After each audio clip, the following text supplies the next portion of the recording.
लक्ष्मीच्या पावलांनी या मालिकेच्या येणाऱ्या भागामध्ये आपण पाहत आहोत प्रेक्षकांनो, कलाच्या हाती तर आता पुरावा लागलेला आहे राहुल विरुद्ध.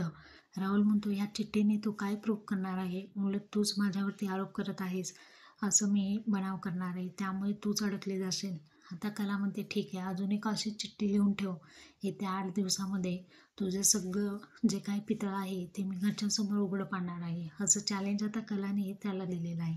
रूममध्ये आता अद्वैतने कलासाठी तिच्या बाबांच्या हातची मागवलेली मिसळ तिला आवडते म्हणून घेऊन आलेला असतो. परंतु कला म्हणते, चांदेकर, अरे माझा काहीच मूड नाही आहे. अद्वैत म्हणतो, अगं काय झालं तुझ्या मूडला?